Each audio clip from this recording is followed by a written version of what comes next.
নমস্কার। কিছুদিন আগে আমি ফেসবুকে আমার কয়েকটা শাড়ির ছবি দেখিয়েছিলাম। এখন সেগুলো আমি একটু বিশদভাবে দেখাতে চাই, ভালোভাবে দেখাতে চাই। প্রথম যেটা দেখাবো সেটা এই যে,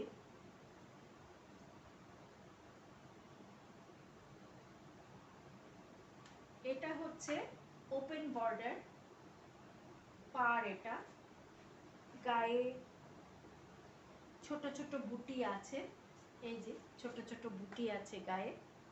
আর পাড়টাও, আঁচলটা হচ্ছে, এইটা হচ্ছে আঁচল, এই যে এইখানে এটা আঁচল। এটা অফ হোয়াইট আর ব্ল্যাকের মধ্যে। এর সাথে আপনি কাঁথা স্টিচের ব্লাউজ পরতে পারেন বা আজরাকের ব্লাউজ পরতে পারেন, কালো কলমকারি ব্লাউজও পরতে পারেন, ভালো লাগবে দেখতে। আর তার সাথে আপনি রূপোর গয়না পরুন বা বিডসের গয়না পরুন বা সোনার গয়না পরুন।